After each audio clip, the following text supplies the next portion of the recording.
স্বাগত আজকের বাংলাদেশে। আপনাদের সঙ্গে আছি আমি জাহিদ হোসেন।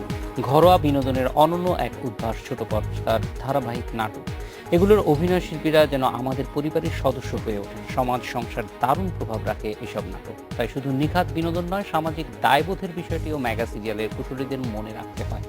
এসব নিয়ে আজকের আলোচনা নাটক প্রতিদিন। কথা বলতে স্টুডিওতে আছেন দেশ টিভির অনুষ্ঠান প্রধান ও গল্পকার রবিউল করিম, অভিনয়শিল্পী কাজী নওশাবা আহমেদ এবং নাট্যকার ও নির্মাতা মাসুদ সেজান। স্বাগত আপনাদের। রবিউল ভাই, আপনার কাছেই প্রথমে একটু জানতে চাই যে এখনকার নাটক আপনি কিভাবে দেখছেন? কারণ আপনি তো ঠিক আমাদের মতো সাধারণ দর্শক না, দুইবার নাটকটা দেখেন। না, এখনকার নাটক কিভাবে দেখি মানে নাটকের তো এখন দুটো, মানে একটা খণ্ডনাটক আর একটা হচ্ছে ধারাবাহিক নাটক। তো খণ্ডনাটকের বিষয়টা যদি বলি তাহলে যেটা বলতে হয় সেটা হচ্ছে খণ্ডনাটক এখন খুব একটা ভালো হচ্ছে না। এই কারণেই বলবো, খণ্ডনাটক আমরা যেভাবে দেখে এসেছি আগে, প্যাকেজ নাটক শুরুর আগে, প্যাকেজ যে কনসেপ্টটা আসলো, বেসিক্যালি সেই কনসেপ্টটা আসার আগে এখনকার একক নাটকগুলো একটু আলাদা রকম হয়ে যাচ্ছে। কারণ গল্পের আসলে সমস্যা, আমি যেটা মনে করি, গল্প ভালো নেই। যে গল্পগুলো নিয়ে নাটক করা উচিত সেই গল্পগুলো আসলে যারা স্ক্রিপ্ট লিখছেন কিংবা যারা ভাবছেন তারা সেরকম আমি মনে করছি না যে স্কিল্ড। আর ধারাবাহিকের ব্যাপারগুলো একই রকমই, মানে সংকটটা আমার মনে হচ্ছে যে গল্পের সংকট বেসিক্যালি এখানে। ভালো মানে নির্মাণের অথবা শিল্পী কুশলীদের না, নির্মাণের মান কিন্তু বেড়েছে, কারণ ইকুইপমেন্ট কিন্তু অনেক অত্যাধুনিক সব প্রযুক্তি এসেছে। তার কারণে কিন্তু নির্মাণের যে আমরা যদি বলি, আগে তো নির্মাণের দেখলে কিন্তু রবিউল ভাই, আগে মানে কত আগে, মানে এই তুলনাটা আমরা কোন সময়ের সঙ্গে করলে পরে ধরেন 90-র আগের কথা বলছি আমি। 90-র পর থেকে তো এই প্যাকেজ নাটকের এই কনসেপ্টটা আসলো, মানে বিটিভির থেকে বের হয়ে এসে নাটক নির্মাণ শুরু করলো বাইরের নির্মাতারা। তার আগে পর্যন্ত তো বিটিভি ছাড়া ছিল না অ্যাকচুয়ালি। তো সেই জায়গার কথা বলছি যে তখন যে সহজলভ্যতা যে তৈরি হলো ইকুইপমেন্টের আস্তে আস্তে, এখন টিল নাও, আগামীতে আরও বাড়ছে। কারিগরি দিকে কিন্তু অনেক উন্নতি হয়েছে, কারিগরি দিকটা। কিন্তু সব সময় যে ঝামেলাটা থেকে যাচ্ছে সেটা হচ্ছে যে গল্পের মান। সেই গল্পকারদের গল্প নিয়ে হচ্ছে নাটক নির্মাণ হচ্ছে না। সকলেই এখন যে নাটক নির্মাণ করতে আসছে মনে করছে যে আমি গল্পটা লিখে ফেলি, আমি চিত্রনাট্যতে দিয়ে ফেলি, আমি তো ডিরেকশন দেব। ফলে এটার যে একটা স্পেশালাইজেশন, সেখান থেকে আমরা দূরে সরে যাচ্ছি। এক্স্যাক্টলি। আচ্ছা নওশাব, আপনার কাছে আসবো, কিন্তু একটু সেজান ভাইয়ের কাছে যেতে চাই যে রবিউল ভাই যে কথাগুলি বলছিলেন যে মূল সংকটটা রবিউল ভাইয়ের দৃষ্টিতে গল্পের। আপনার কাছে কি মনে হয়, নির্মাণ করতে গিয়ে কি গল্পের সংকট, অথবা অন্য যারা নির্মাতারা কাজ করছেন তাদের গল্পগুলি যথেষ্ট উৎসাহ উদ্দীপক মনে হয় কিনা? না, এই প্রশ্নের উত্তর দেবার আগে আমি একটু জিজ্ঞাসা করতে চাই আপনাকেই, যে প্রশ্নটা ঠিক আমি ক্লিয়ার না, যে নাটক এখন কি হচ্ছে আপনি বলছেন, মানে নাটক মানুষ দেখছে না সেই জায়গা থেকে বলছেন?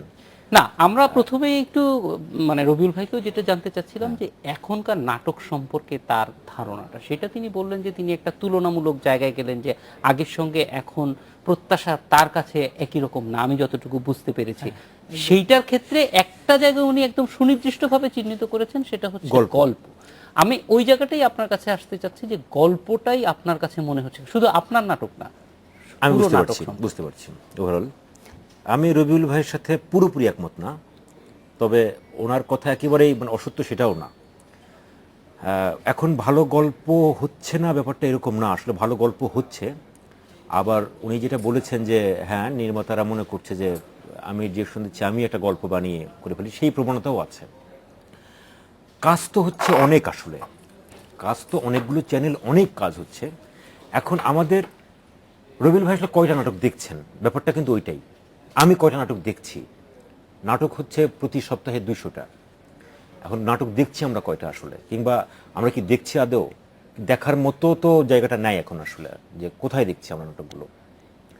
তো সেই জায়গা থেকে গল্পের অভাব পুরোপুরি এটা আমি বলবো না, গল্প আছে, ভালো গল্প নিয়েও কাজ হচ্ছে। আবার মানে ওই যে যেটা বলছেন যে তাৎক্ষণিকভাবে হয়তো মেকাররাই মনে করছে যে একটা গল্প বাণীটা নিয়ে বলা, সেটাও চলছে। আসলে মিশেল ব্যাপারটা, একতরফা বলা যাবে না, ভালো গল্প নিয়ে কাজ হচ্ছে।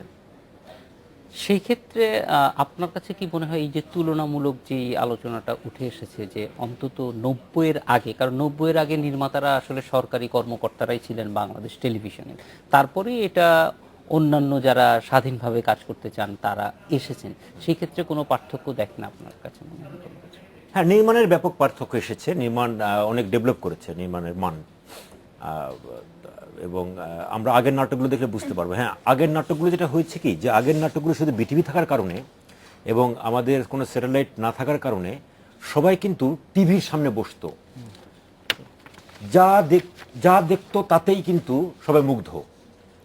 এখন যদি আপনি দেখেন, আগের নাটকগুলো দেখেন, বিটিভির নাটকগুলো, তাহলে কিন্তু বলতে পারবেন না যে খুব ভালো নাটক যে সেই সময় হয়েছে, এখন যে খুব পচা নাটক হচ্ছে তা কিন্তু না। ব্যাপারটা, মানটা কিন্তু বেড়েছে, সব দিক থেকেই বেড়েছে।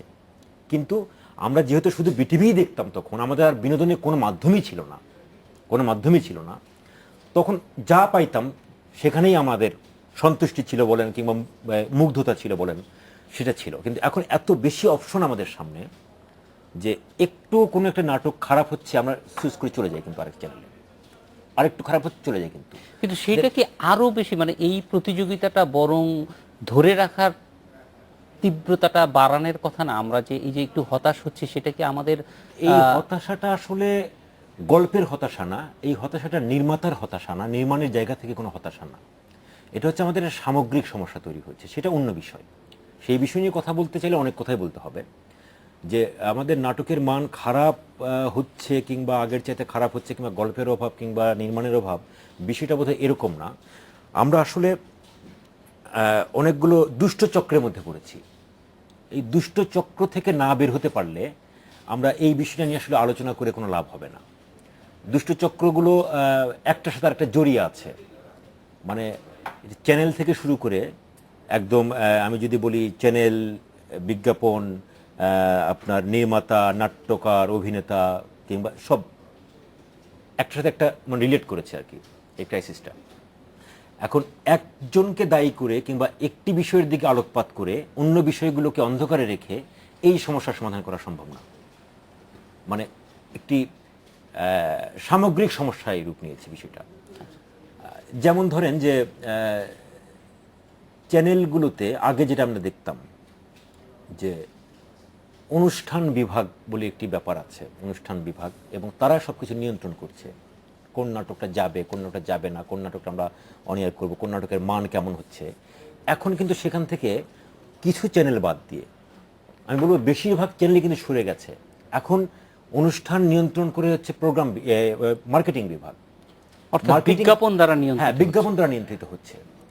এজেন্সিগুলো সেই সুযোগটা নিয়ে নিয়েছে, তারা তো মানে বিজনেস করতে চায়, তারা সেই সুযোগে এখন ঢুকে গেছে যে আমরা তোমাদেরকে নাটক দিব, আমরা তোমাদেরকে বিজ্ঞাপন দিব, আমরা তোমাদেরকে নাটকও দিব।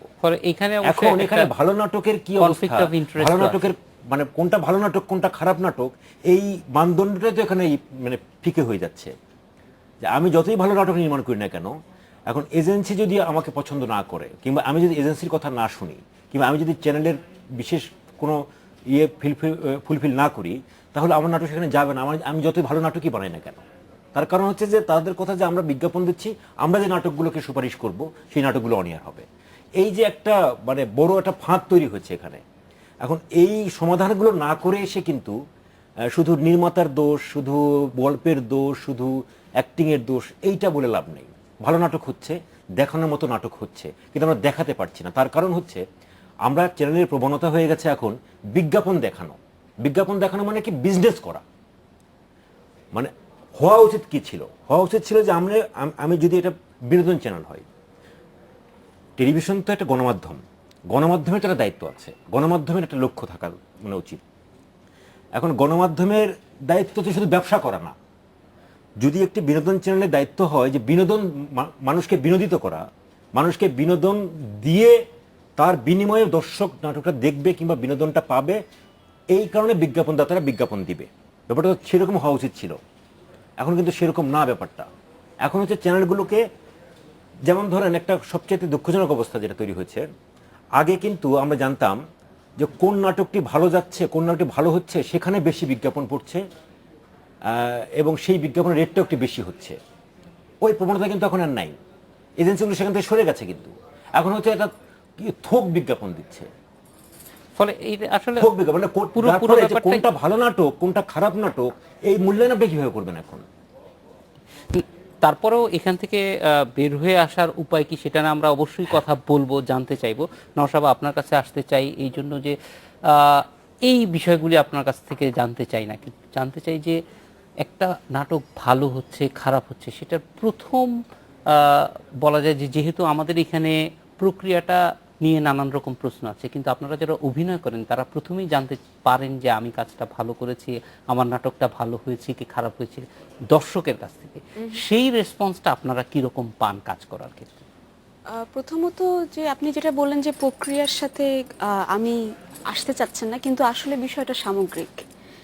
তো দর্শক নাটকটা যদি দেখতে পারেন তখন আমি অবশ্যই রেসপন্সটা পাই, সেটা ফেসবুক হোক, সেটা সামনাসামনি হোক, সেটা যেভাবেই হোক না কেন। কিন্তু প্রথম রেসপন্সটা যেটা পাই যে আপু আমরা তো কিছু বোঝার আগেই তো দেখলাম যে একটা মানে বিভিন্ন অ্যাড আমরা দেখছি, তো তারা ইমোশনটা ক্যারি করতে পারে না। মানে একটা দর্শক যে আপনি যে তাকে বসিয়ে রাখবেন, আমি যে একটা অ্যাক্টিং করে আমার ইমোশন দিয়ে তাকে আটকালাম, তারপরে সাথে সাথেই যদি আপনি একটা প্রোডাক্ট ঢুকিয়ে দেন, তো সে সেখান থেকে বিচ্ছিন্ন হয়ে যাচ্ছে, তখন সে স্বাভাবিকভাবে আরেকটা চ্যানেলে চলে যায়। তো এইটা একটা হতাশার জায়গা। এবং ভাইয়া যেটা বলছিলেন, যেটা আসলে একটা চক্র, এটা একটা সার্কেল।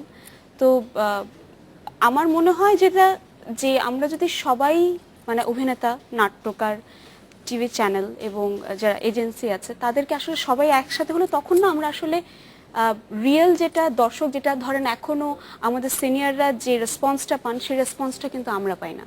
মানে তারা একটা পর্যায়ে হ্যাঁ অনেক ভালো হয়েছে, কিন্তু এত বিজ্ঞাপন, বিজ্ঞাপনের জ্বালায় তো আমরা কিছু দেখতেই পারলাম না। তো এটা একটা অনেক বড় প্রবলেম। মানে দর্শক ধরে রাখার ক্ষেত্রে বিজ্ঞাপন একটা বড় বাধা অনেক বড় হয়ে problem। যাচ্ছে। সেই ক্ষেত্রে আপনার কি মনে হয়, মানে এই ক্ষেত্রে একজন অভিনেতা হিসেবে আপনার কি মনে হয় যে আমাকে অন্তত এইরকম স্পেস যদি দেয়া যেত, তাহলে হয়তো দর্শক ধরে রাখার ক্ষেত্রে আমরা আরেকটু বেশি না, সুবিধা পেতাম? অবশ্যই পেতাম। কারণ আমার মনে হয় যে আমরা যেভাবে কাজ করি, আমরা জানি যে আমাদের নাটকটা আদৌ দেখবে কিনা, তবুও কিন্তু আমরা কাজ করে যাচ্ছি। ভাইয়া নাটক বানাচ্ছেন, উনি নাটক অন এয়ার করছেন এবং আমি অভিনয় করছি এখনো কিন্তু, কারণ আমরা জানি যে আমরা একটা অনেক বিশাল একটা প্রতিযোগিতার মধ্যে আছি। সেটা ইউটিউব, সেটা মানে ফেসবুক, সেটা আমাদের পার্শ্ববর্তী দেশের চ্যানেলগুলোর সাথে আমাদের কিন্তু কন্টিনিউয়াসলি প্রতিযোগিতা করছি। কিন্তু আমরা জানি যে আমরা প্রতিনিয়ত হারছি, কিন্তু আমরা তবুও চেষ্টা করছি। তো সেই সুযোগটা যদি আমি পাই যে হ্যাঁ আমি একটা কাজের ডেলিভারি দিলাম এবং সেটা যতক্ষণ স্থায়িত্ব ধরে রাখা দরকার, সেটার মানে মাঝপথে একটা প্রোডাক্ট না ঢুকিয়ে আমার ইমোশনটাকে এবং দর্শকের ইমোশনটাকে সম্মান জানানো হলো, তাহলে অবশ্যই আমি মনে করি যে আমরাও পার্শ্ববর্তী দেশে, যেমন আমার মা এখন একটা ক্যারেক্টারকে নিয়ে ঘুমাতে যান, সেটা কিন্তু পাশের দেশের একটা নাটকের ক্যারেক্টারকে নিয়ে। তিনি কিন্তু আমরা যেমন বাকির ভাইকে চিন্তা করে ঘুমাতে যেতাম, অথবা তাকে নিয়ে আমাদের বসবাস, এখন কিন্তু এমন কোনো ক্যারেক্টার তৈরি হচ্ছে না যাকে নিয়ে আমাদের বসবাস হয়। তো সেটা অবশ্যই অনেক দুঃখজনক।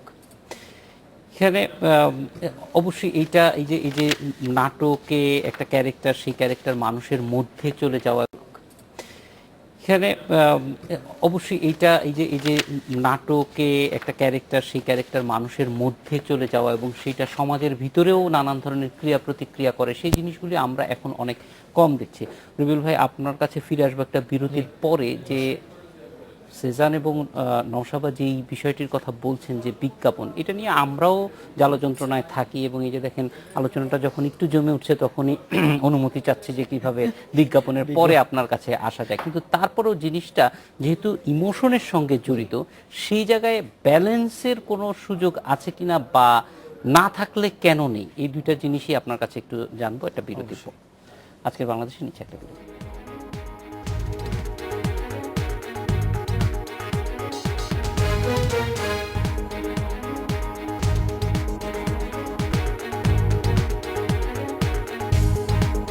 আজকের বাংলাদেশে আবার ফিরে এলাম। রবিউল ভাই, একটু যদি বলেন যে এই যে সময়ের ব্যাপারটা, ডিউরেশনের ব্যাপারটা, বিজ্ঞাপন প্রয়োজন আছে কিন্তু আসলেই সবসময় দর্শকদের দিক থেকেও কিন্তু এটা অভিযোগ আছে যে আমরা বিজ্ঞাপন বেশি প্রচার করি, এবং যারা নির্মাতা আছে এবং অভিনেতা আছে তাদের দিক থেকেও আছে, কিন্তু এখানে আসলে ব্যালেন্সটা করার উপায় কি? বিশেষ করে ধরেন নওশাবা যেটা বলছে যে একটা ইমোশনাল জায়গায় আমি কোন জায়গাটায় কাটছি, বিজ্ঞাপনে যাচ্ছি, সেটা ওই ওই অভিনয়ের প্রতি, ওই নাটকটার প্রতি যথাযথ জাস্টিস করা হচ্ছে কিনা।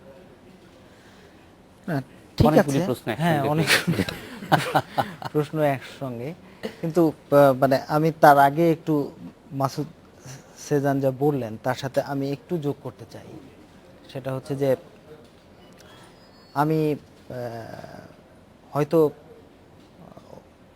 আমি যেটা বলেছিলাম সেটা ওভারঅল উনি ধরে নিয়েছিলেন। অ্যাকচুয়ালি আমি সেভাবে মিন করি নাই।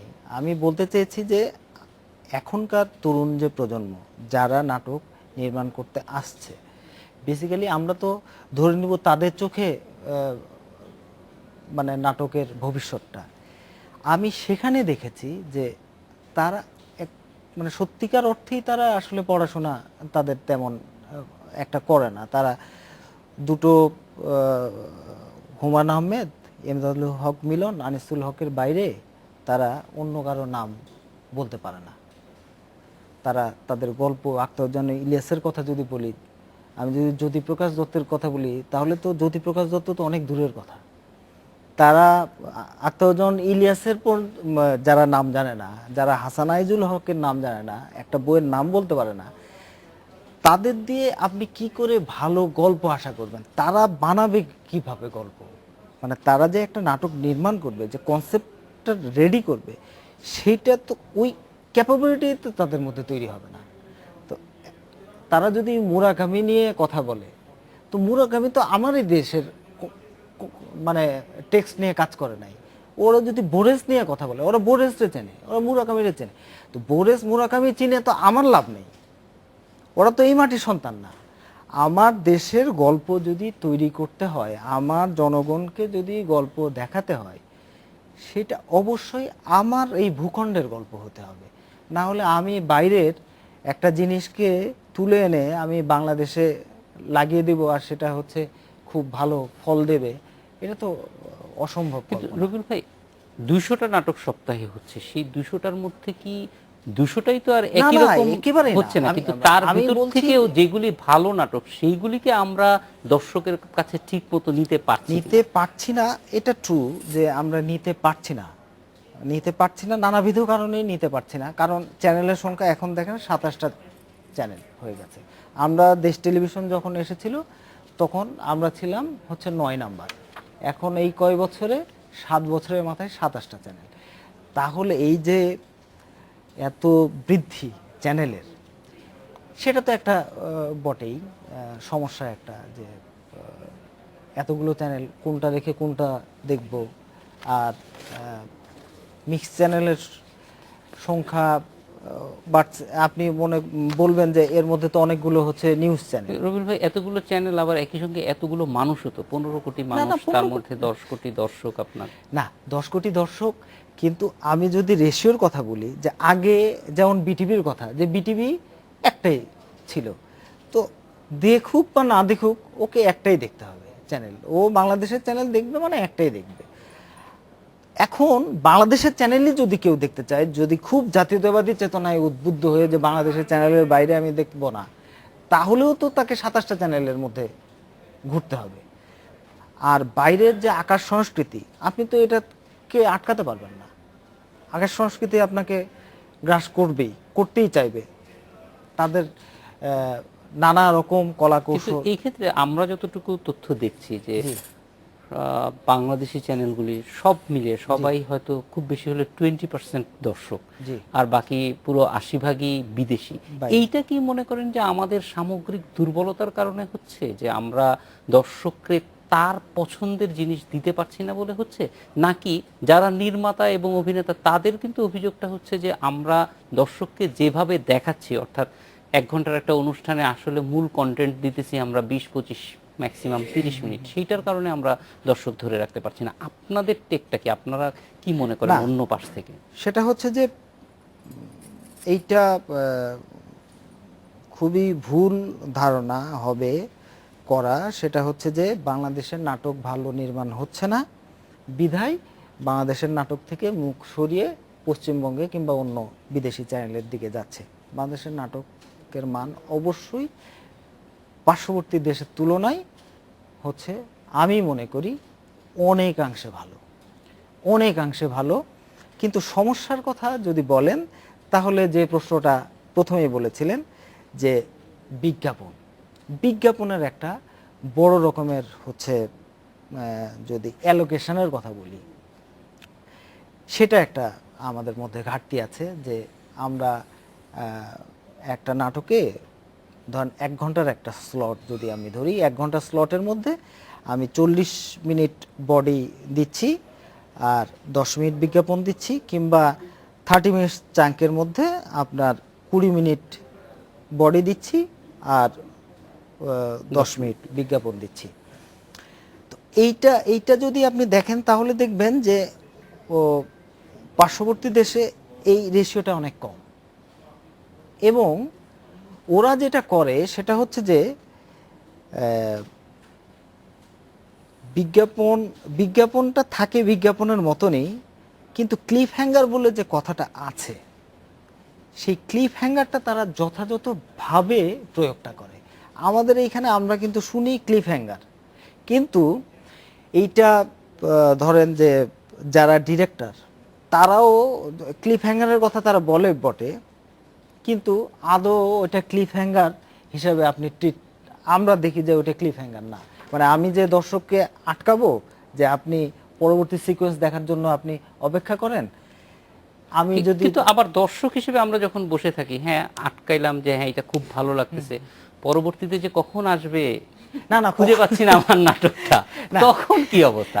নওশাদ ভাই, আপনার কাছে আবার ফিরে আসবো একটু এই ক্ষেত্রেই আপনার কাছে জানতে চাই, কারণ আপনার তো অনেকগুলি অভিজ্ঞতা, সাংবাদিক হিসেবে দেখার অভিজ্ঞতা আছে, কাজ করার অভিজ্ঞতা আছে, সবটা মিলিয়ে কি মনে হয় যে এই যে আমাদের, এটা কিন্তু আমাদের সামগ্রিক ব্যর্থতা যে আমরা আমাদের দর্শকের একটা বড় অংশের কাছে যেতে পারছি না, সেটার জন্য আপনার কি মনে হয় কোন দিকটায় গুরুত্ব দিলে? একটা জিনিস অবশ্যই সবাই বলছেন যে বিজ্ঞাপনটা অনেক বেশি, সেটার জন্য সেটি কি একমাত্র কারণ কিনা? ওই যে প্রথমেই ভাইয়া যেটা বলছিলেন, সামগ্রিক, অবশ্যই সামগ্রিক। এবং প্রথমত আমরা তো এখানে কেউ চ্যারিটি করতে আসিনি, চ্যানেলও চ্যারিটি করতে আসেননি, উনিও চ্যারিটি করছেন না, আমিও চ্যারিটি করতে আসিনি। কিন্তু এটার সবচেয়ে বড় যেটা, সেটা হচ্ছে আমরা কিন্তু এখানে শিল্প চর্চা করতে এসেছি এবং মানুষদেরকে আনন্দ দিতে এসেছি, এবং সেটা কিন্তু একটা দায়িত্ব। তো সেই দায়িত্বের জায়গা থেকে আমি একজন অভিনেত্রী হিসেবে আমি আমার দায়িত্ব যদি ঠিকমতো পালন করি, আমি সেটে ঠিকমতো যাই, আমি যদি স্ক্রিপ্টটা ঠিকমতো পড়ি, আমি যদি আমার কস্টিউমটা ঠিক রাখি, আমি যাতে আমার ক্যারেক্টার মধ্যে থাকি, এবং আমার ডিরেক্টরও যাতে আমাকে ঠিক সেই রকম এফোর্ট দিয়েই আমার অ্যাক্টিংটা বের করে নেন, এবং যদি টিভি চ্যানেল সেটা ঠিকমতো প্রচার করেন এবং যারা বিজ্ঞাপন দিচ্ছেন তাদের যদি মনে হয় যে না আমরা শিল্পের জন্য, এবং অবশ্যই আমরা আমাদের বিজনেস করব, কিন্তু আমাদের শিল্পের তো চর্চা এটা না, এবং আমরা এটা দিয়ে আমাদের ভবিষ্যৎ জেনারেশনকেও তৈরি করি। আমাদের মানে সংস্কৃতি তো হচ্ছে আমাদের সামনে এগিয়ে যাওয়ার ধারক।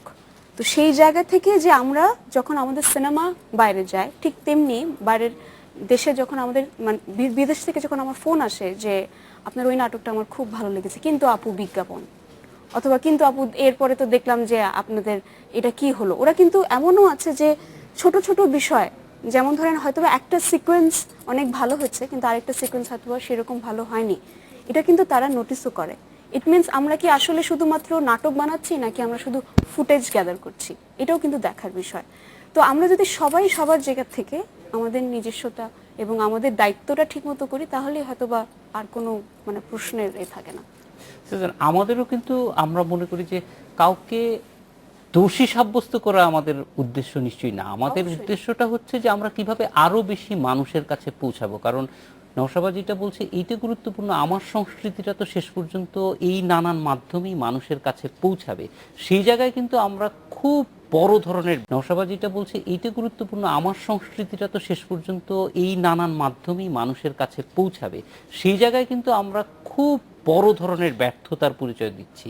কারণ আমাদের যদি ৮০% দর্শক অন্য দেশের যেই দেশেরই হোক, সেটা ভারতের হোক বা যে কোনো জায়গারই হোক, সেখানকার মাধ্যম থেকে বিনোদন পায়, সেখানে শুধু বিনোদন তো নয়, যে সংস্কৃতির বিকাশটা, তার মানসিক বিকাশটা সেরকমই হবে।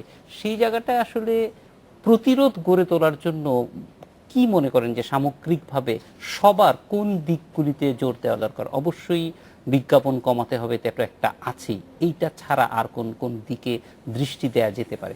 সুজান, আমরা একটা বিরতির পর আপনার দৃষ্টি আকর্ষণ করব। আজকের বাংলাদেশের নিচে একটা বিরতি।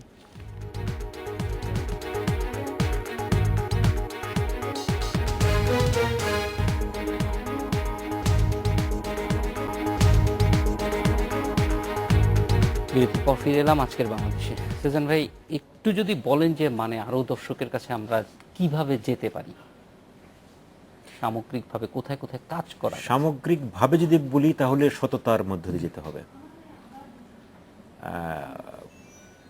শিল্পীকে অ্যাটলিস্ট অনেস্ট হইতেই হবে তার কাজের জায়গাটায়। এখানে অনেকগুলো ডিসঅনেস্টি তৈরি হয়ে গেছে। আসলে ডিসঅনেস্টিটা ওই যে অভাবে পড়লে স্বভাব নষ্ট হয় একটা কথা আছে না, প্রচলিত একটা প্রবাদ আছে। এখন একটি নাটক নির্মাণ করতে কমপক্ষে 2-2.5 লাখ থেকে 3 লাখ টাকা লাগে সিঙ্গেল একটা নাটক, কমপক্ষে, যদি খুবই আমি কষ্ট করে পরিশ্রম করে কিংবা একটু গায়ে খেটে করতে চাই।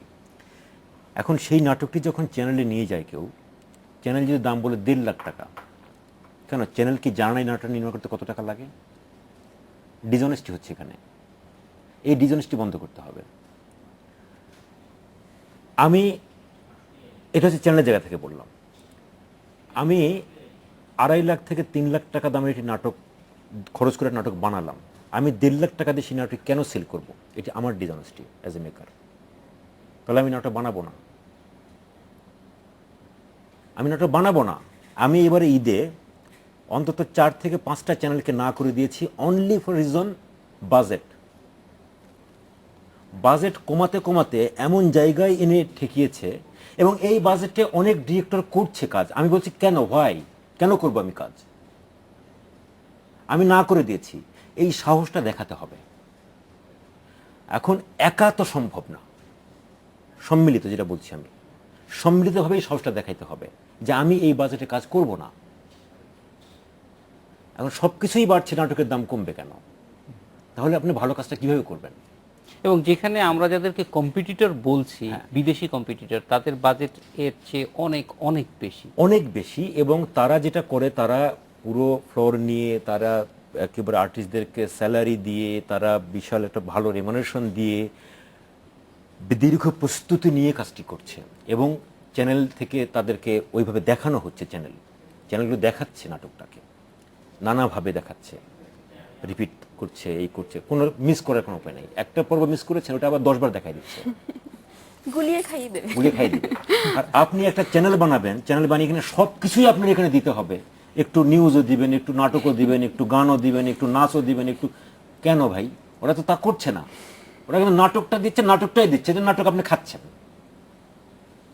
অথবা নিউজের পার্টটা হয়তো রাখছে, কিন্তু কম। এখন আমার মনে হচ্ছে যে এই ব্যাপারগুলো নিয়ে ভাবার ব্যাপার আছে আসলে, যে আমি এটা কি একটা দোকান খুলে বসেছি, নাকি এটা গণমাধ্যম হিসেবে একটা আমি দায়িত্ব পালন করতে চাই, এবং দেশ এবং জাতির, যেটা বললো যে মানে সংস্কৃতি চর্চার একটা জায়গা। এখন নাটক তো শিল্প নাই, নাটক হয়ে গেছে ফুটেজ, তাহলে কিভাবে হবে? এখন একজন প্রডিউসার যে টাকা ইনভেস্ট করছে, সে ডিরেক্টরকে বলছে যে আমার দিনে 2 পর্ব নামায় দিতে হবে, দিনে 2 পর্ব নামায় দিতে হবে। এটা হচ্ছে ল্যাঙ্গুয়েজ। এখন নামায় দিবে কিভাবে? হ্যাঁ, তো চ্যানেল তার কিছু করার নাই, এটা কিন্তু তার দোষ না। চ্যানেল তো তাকে সেই সেই টাকাটা দিচ্ছে না। চ্যানেল তার অবকাঠামো তৈরি করার জন্য কিন্তু কোটি কোটি টাকা খরচ করছে, চেয়ার টেবিল সুন্দর করে ভালো বিল্ডিং করে নতুন বিল্ডিং করছে নিজে, মানে হুলস্থুল কারবার। কিন্তু চ্যানেলের ভিতরে ঢুকলে মনে হবে যে কোথায় চলে আসছেন, মানে ইউরোপ আমেরিকা। অথচ ইন্ডিয়াতে যে চ্যানেলগুলো আমরা দেখি, কিংবা এই যে যাদের কথা বলছেন আপনি, যে 80% দর্শক যেখানে ছুটছে, সেই চ্যানেলগুলোতে ঢুকলে মনে হবে যে একটা নর্মাল একটা অফিস ঘর, নর্মাল একটা দোকানের মতো নর্মাল। কোটি টাকার ইনভেস্টমেন্ট তারা করেছে নাটকে, যেটা মানুষ দেখছে, দর্শক প্রোডাক্ট দেখছে, সেখানে করছে, অবকাঠামোতে করছে না। পুরা রিভার্স হচ্ছে আমাদের দেশে। এখন এটা তো ভালোবাসা তৈরি করতে হবে আসলে, যে আমি শিল্প নিয়ে ও যেটা বলেছে যে হ্যাঁ চ্যারিটি না, এটা আমরা সবাই এটা বিনিময়ে টাকা চাই, যে বিজ্ঞাপন দিবে তারও পারপাস সার্ভ করতে হবে এখান থেকে। কিন্তু তার মানে এটা না যে মূল কাজটাকে হত্যা করে। না, এখানে কিন্তু বিজ্ঞাপনদাতাদেরও আমার কাছে যেটা মনে হয়, আমি যত বেশি মানুষের কোনো কাছে দোষ নেই, যাব কোনো দোষ না, নেই। কিন্তু আমি যত বেশি মানুষের কাছে যাব তত তো তার আসলে আমি 20 জন মানুষকে দেখাই 5 টাকা দিয়ে, তার চেয়ে আমি 50 টাকা দিয়ে 2000 মানুষকে দেখাতে পারলে অনেক বেশি ইফেক্টিভ হয় না? আমার কাছে আরেকটা প্রশ্ন আছে এই ব্যাপারে, সেটা হচ্ছে যে মানে এইটা চ্যানেলগুলো কেন করতে পারছে না আমি জানি না। অনেকগুলো 27টা না কয়টা বললেন চ্যানেল, 27টা। মানে এত পার্থক্য থাকবে কেন বিজ্ঞাপনের রেটের মধ্যে? কোন চ্যানেল নিচ্ছে মিনিটে হয়তো 12,000 টাকা, কোন চ্যানেল নিচ্ছে 2,000 টাকা। এটা কেন হবে? মানে আমি জানি না কেন এটা, মানে তারা আপনারা মানে বসতে পারছেন না কেন? বসে এটা একটা আমার লেভেলে নিয়ে আসেন, নিয়ে আসলে অনেকগুলো সমস্যার সমাধান হয়ে যায় কিন্তু। আর ওই যে ভালো কাজ আর খারাপ কাজের মূল্যায়নটা আপনাকে দিনের শেষে করতেই হবে, তা না হলে এই শিল্পকে বাঁচিয়ে রাখা যাবে না আসলে। আমি পার্সোনালি খুবই মানে হতাশ, এবং আমি যে কোনো দিন ঘোষণা দিয়ে দিতে পারি আমি নাটক বানাবো না। তার কারণ হচ্ছে যে এখানে ভালো কাজের কোনো মূল্যায়ন হচ্ছে না। তো হ্যাঁ, মূল্যায়নটা পাচ্ছি আমি যেই জায়গা থেকে আমি কাজটা করছি, সেটা দর্শকের কাছ থেকে। দর্শক চ্যানেলে দেখছে কিংবা ইউটিউবে দেখছে কিংবা যেভাবেই হোক তারা দেখছে, তাদের রেসপন্স, তাদের ভালোবাসা, তাদের ভালো লাগা, আমি আমার কাজটা করছি। কিন্তু এইভাবে কতদিন? আমার তো এটা লাগবে, আমি যে কাজটা করছি টাকার জন্যই তো করবো। এখন যদি সেখানে কোনো বাজেট না পাই, আমি যে কাজটা আমি করব শুধু গায়ে খেটে করব কিন্তু তার কোনো ফল পাবো না আমি, সেটা তো হবে না আসলে। কতদিন করবো আমি গায়ের জোরে? এখন যে ভালো কাজগুলো হচ্ছে আপনি 100% লিখে রাখেন, প্রত্যেকটা যেই সব ডিরেক্টররা ভালো কাজ করছে গায়ের জোরে করছে। গায়ের জোরে বেশি দিন কাজ করা সম্ভব না। গায়ের জোরে বলতে মনের জোরে বলছি আমি, গায়ের জোরে তো হয় না, মনের জোরে মানে বলছি। মনের জোরে, ভালোবাসা মনের জোরে। থেকে। এখন একটি সিঙ্গেল নাটক করার জন্য মিনিমাম 2-3 দিন সময় লাগে, মিনিমাম 3 দিন ছাড়া হবে না আসলে কাজটা। সেখানে এখন 2 দিন থেকে 1 দিনে নেমে এসছে নাকি শুনলাম, যে 1 দিনের মধ্যে নাটক সকালবেলা শুরু করছে, পরদিন ভোরবেলা নাটক শেষ করে দিচ্ছে। কিভাবে শিল্প হবে? মানে না, অবশ্যই এই চাপের মধ্যে থাকলে পরে শিল্প হয় না তো হবে না। আসলে। ফলে বিপরীত দিক থেকে চাপ না আসলে এই চাপে শিল্প চিরাচ্যাপ্টা হয়ে যাবে। আমরা সেটা অবশ্যই একমত আপনার সঙ্গে। রবিউল ভাই, আপনার কাছে ফিরে আসবো, তবে বিরতির পরে। এবং ফিরে আসার পরে একটু জানতে চাইবো, আমাদের সত্যিকার অর্থে এটা ধরেন এখন টেলিভিশন 1000 কোটি টাকার উপরের বিজ্ঞাপন বাজেট বছরে হচ্ছে, সেখানে সত্যিকার অর্থে কোনো স্ট্রাকচার আছে কিনা যে এই টাকাটা কিভাবে আমরা খরচ করি, নাটকের জন্য কিভাবে খরচ করব, এটা কি কোনো ধরনের বড় ধরনের প্ল্যানিং এর মধ্যে দিয়ে যায় টেলিভিশনগুলি, নাকি মাসুদ সেজান যেটা বলছে যে আসলে খুবই বাজার নির্ভর, অর্থাৎ যদি বিজ্ঞাপনদাতারা যেই দামে দিচ্ছে সেইটার উপরেই আমরা চলতে চাচ্ছি? আমি একটা বিরতির পর আপনার কাছে ফিরে আসবো। আজকের বাংলাদেশে নিচ্ছে আর একটা বিরতি।